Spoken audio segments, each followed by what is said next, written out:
What's up, Believe Nations? Greetings from Copenhagen, Denmark. My name is Evan. My one word is believe, and I believe in people more than they believe in themselves. And my hope is that a little bit of that rubs off onto you so you can create something amazing in this world. So to help you on your journey, today we're going to look at 5 lessons in life that people often learn too late, and hopefully you can pick it up a lot sooner. Lesson number 1 is don't sleepwalk through life. I advise students, as much as possible, look for the job that you would take if you didn't need a job. I mean, don't sleepwalk through life, and don't say it's all going to be great. I'll do this and I'll do that, and I'm just marking time till I get to be older. That, as I've told people, that's like saving up sex for your old age. I mean, it just is not it is not a good idea. Yeah.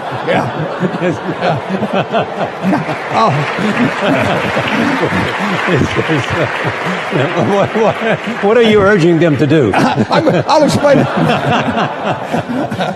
Just what I'm talking about. Now, you really want to be doing what you love doing, and you can't necessarily find it on your first job. Right. But don't give up before you find it. Lesson number 2, live life without fear. If there was one concept that I would suggest to people to take a daily confrontation with, is fear. The problem with fear is that it lies, right? So fear tells you, hey, if you say that to that girl, she's going to know she has you, and she'll never really be attracted to you if she knows how much you attracted to her. Don't say that. No, how we get her is when she walks by, ignore her. Right, it's it's like pop it on your shoulder. Fear tells you dumb shit like that, right?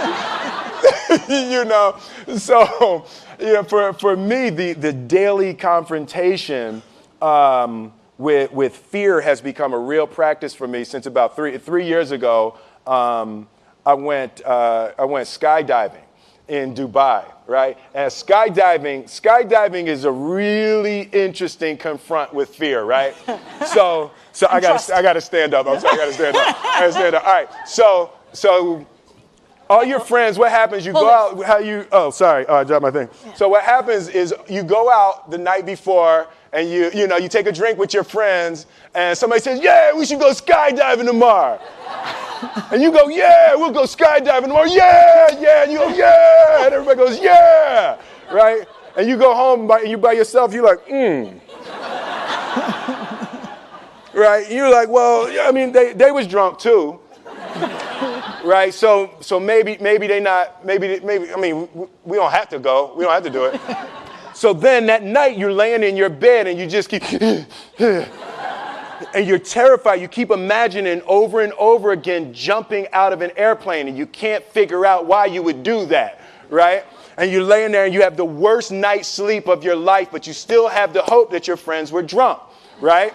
So you wake up the next day and you go, down and you say where you were going to meet, and everybody's there. You're like, oh, all right, cool, right? So you get in the van and you don't know that your friends had the same night that you had, because they're pretending like they didn't. They're like, yeah, man, my uncle's a Navy SEAL, and this is going to be great. I've been looking forward to this. And you're like, oh my God.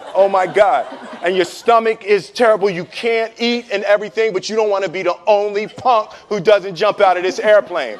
So you get there, and then you have this safety brief. And you're standing there, and the guys will tell you, well, if the chute doesn't open, what's going to happen is you're doing, well, why the hell, what could happen?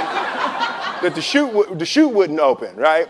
So you do a thing, and what you do is your first jump, you're attached to a guy who is going, he's going to walk you out. So you go, and you get there, and there's an airplane, and nobody's stopping. Everybody's still going. So you get onto the airplane, and you're sitting there, and it's extra because you're sitting on some dude's lap, some stranger. You're sitting on his lap, and it's like, you trying to make small talk. Yeah, man. So you be jumping with people all the time, huh? Right? So, and then you just want to make sure, you got kids, right? You got people you need to see, right?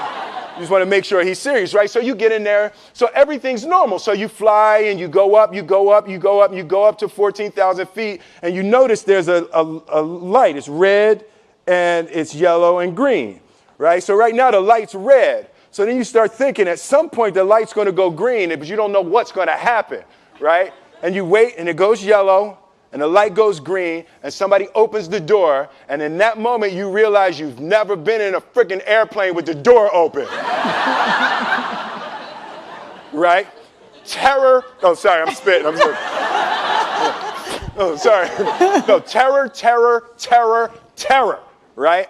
So you go and then, you know, if you were smart, you sat in the back so you don't go first, right? And then people start going out of the airplane. And you go, and the guy walks you up to the end of the thing, and you're standing, and your toes are on the edge, and you're looking out down to death. And they say, on 3. And they say, 1, 2, and he pushes you on 2 because people grab on 3, right? Right? And you go,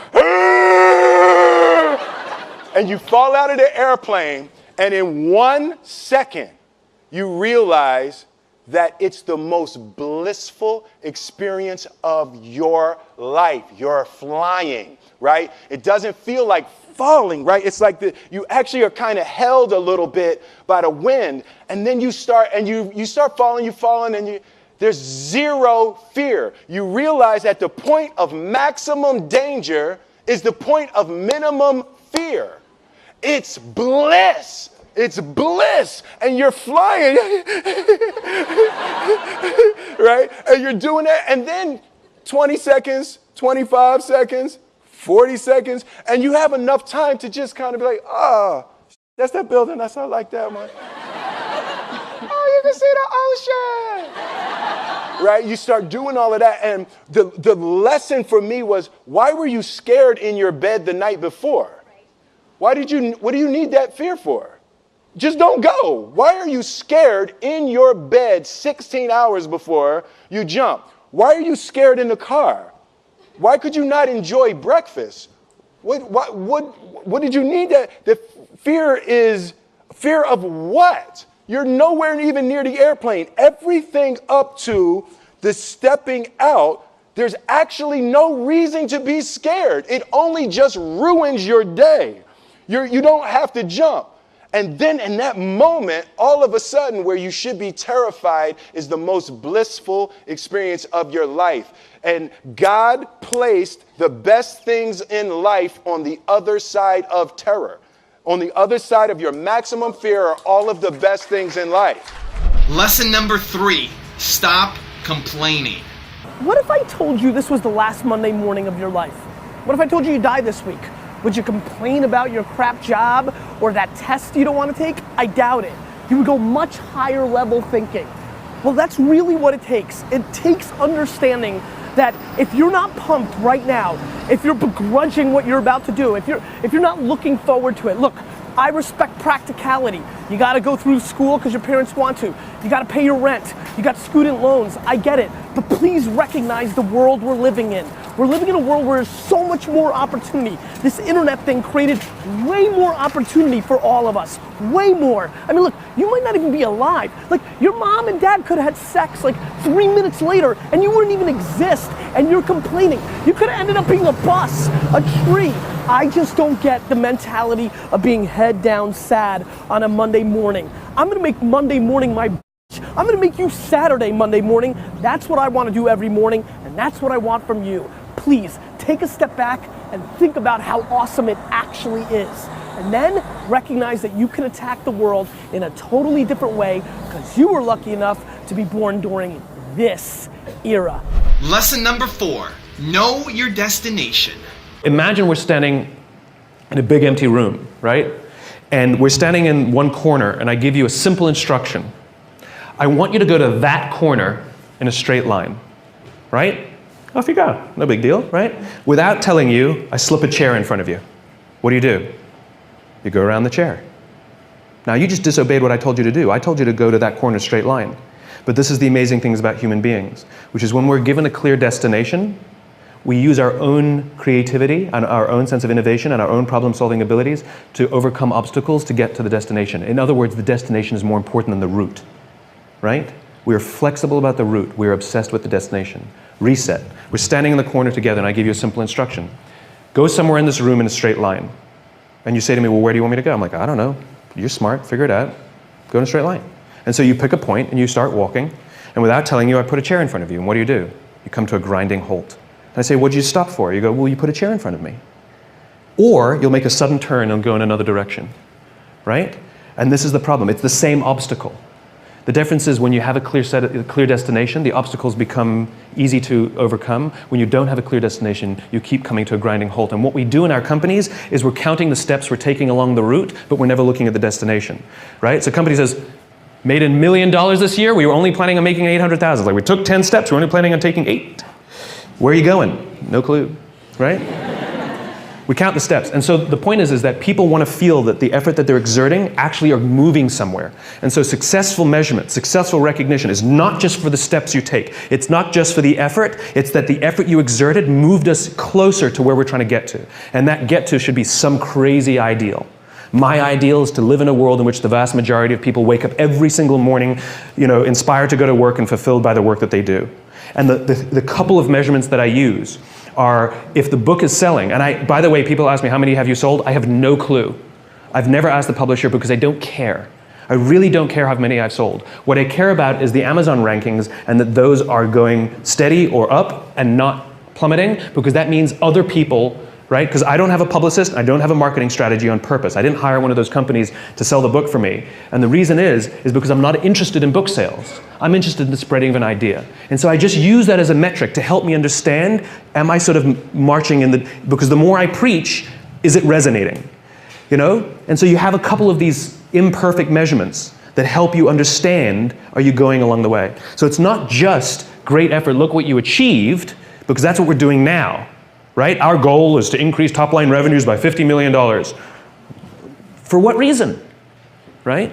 Which is, we have to know the destination, and then we say, amazing. You took us that much closer. And if we go to the right, it's because we were overcoming an obstacle. If we hadn't gone to the right, we would have been stuck forever. Thank you. It's not always straight lines. It's not always straight lines. But it's in one direction. She's pulling the cane out. And lesson number 5, enjoy life. I'm not sure about that in the future I would dictate, I would be stupid. That's why I should retire early when I'm young. That is why I have a lot of things that I dream I want to do. I want to do philanthropy, I want to be a teacher, I want to go back to school, I want to do the environment. And the world is so wonderful. Why should I be the CEO of Alibaba all the time? I'm coming to this world not to work. I want to come to this world to enjoy my life. I don't want to die in my office. I want to die on the beaches. Thank you guys so much for watching. I hope you enjoyed. I'd love to learn, what did you learn from this video? What was your favorite lesson? Leave it down in the comments below. Is there a lesson 6 or 7 that you want to add to the list? Put it down in the comments. I'm looking forward to hearing from you. Thank you again for watching. Greetings again from Copenhagen, Denmark. I believe in you. I hope you continue to believe in yourself and whatever your one word is. Much love. I'll see you soon.